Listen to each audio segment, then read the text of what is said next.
मनुष्य की अपनी बहुत सारी कल्पनाएं हैं, रचनाएं हैं और विचारधाराएं हैं, जिनका सहारा लेकर मनुष्य अपने जीवन को जीता है, जीवन को सींचता है और उन लक्ष्यों तक पहुंचता है जिनके लिए उसने जन्म लिया। अर्थात जिस भी धर्म में उसका जन्म हुआ, सभी दायित्वों की पूर्ति हेतु हुआ, सभी योजनाओं की पूर्ति हेतु हुआ और सभी कर्मशैली को पूरा करने के लिए हुआ। लेकिन जब जब भी मनुष्य इन सारी चीज़ों से अलग हट करके एक अलग पथ का मार्ग चुनता है, जिसे कहते हैं योग मार्ग, जिसे कहते हैं ध्यान मार्ग, जिसे कहते हैं धर्म का मार्ग, तब तब उसके जीवन परिवर्तित होता रहता है और उन लक्ष्यों तक वो पहुंच जाता है जिसके लिए उसका वास्तविक जीवन इस पृथ्वी पर हुआ, जिसके लिए उसने इस पृथ्वी पर जन्म लिया और जिसके लिए उसने इस पृथ्वी को सींचना और अपने पंच तत्वों में विलीन होना, एक ये मुख्य बात है। जब जब भी मनुष्य इन सारी चीज़ों से अलग हट करके केवल समाज के ज्ञान और प्रतिष्ठा में आगे बढ़ता है, तब तब वे समाज का होकर ही रह जाता है। वास्तव में इस पृथ्वी पर जीता रहता है, मरता रहता है, लेकिन वास्तविक सत्य क्या है कोई नहीं जानता। हमारे महर्षि, हमारे योगी, हमारे गुरुजन हमसे सीधा कहते हैं कि आप आध्यात्म पथ पर चलें, धर्म के पथ पर चलें, जिससे आप मुक्त हो सकें और अपने जीवन को कल्याणकारी बना सकें।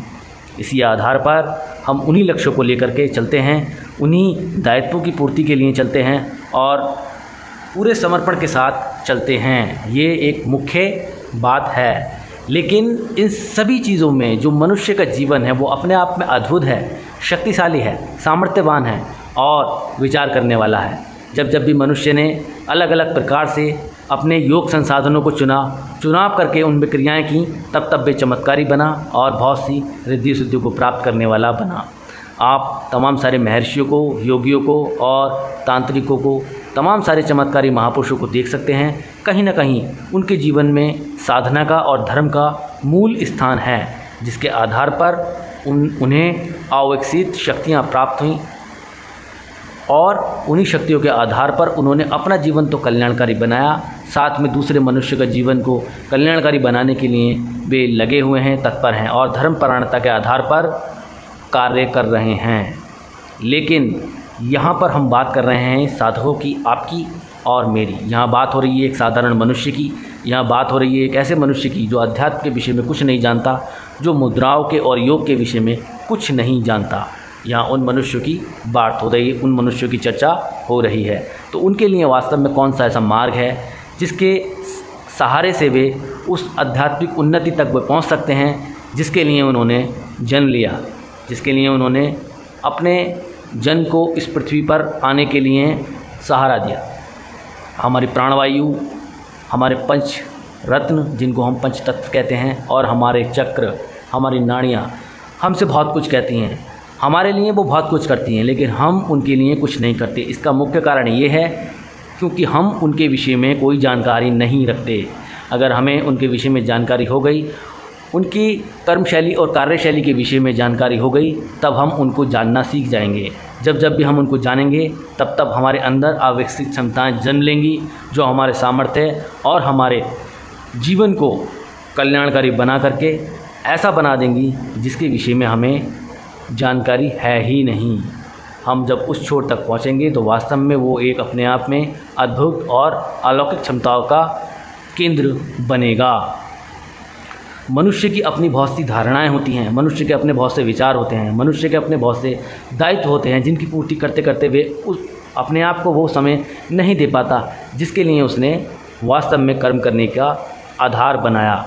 लेकिन धीरे धीरे जब मनुष्य अपने आप को सींचता है, धीरे धीरे जब मनुष्य अपने आप को कठोर बना करके, कठोर कर्मशैली पर चल करके थोड़े थोड़े समय में आगे बढ़ता है, तब तब सुनिश्चित उसको जीवन में सफलता अवश्य मिलती है।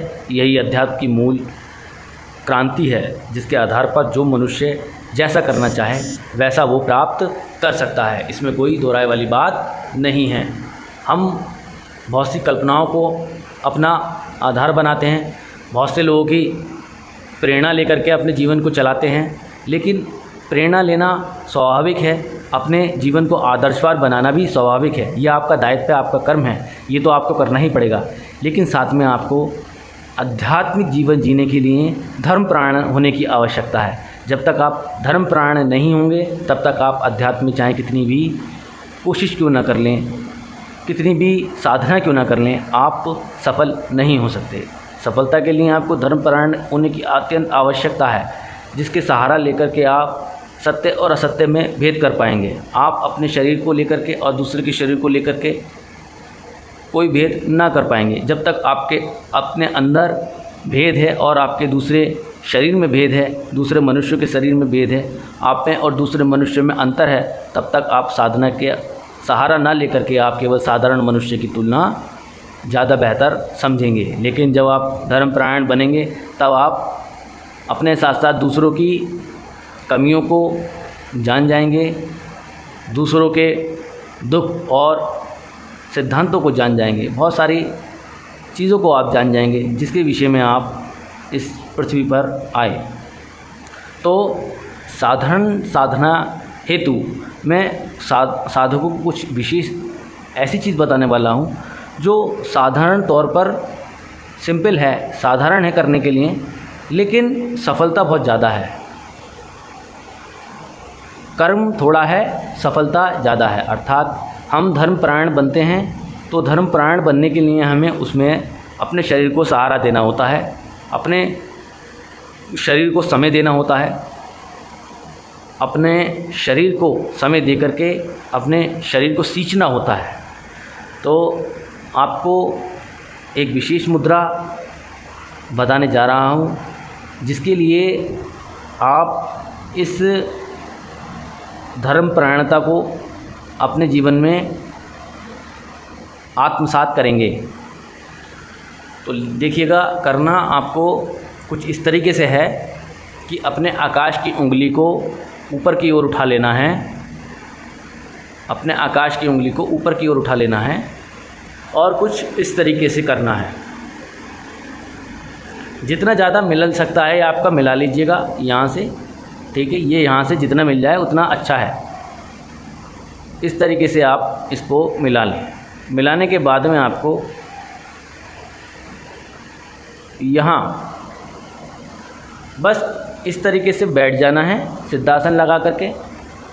बैठने के बाद में आपको अपने मस्तिष्क अर्थात दोनों आँखों के बीच में जो जगह है, जो माथे का छोर है, भ्रकुटी जिसको बोलते हैं, जिसको आज्ञा चक्र का स्थान बोलते हैं, वहाँ पर ध्यान लगा लें। लगा लेने के बाद में स्थिर होकर बैठ जाएं। ये उन मनुष्य के लिए मैं बोल रहा हूँ जिन्हें ना कोई मंत्र आता है, ना कोई जप आता है, केवल और केवल ध्यान योगी हैं और ध्यान में ही संगलित होकर के काम कर रहे हैं।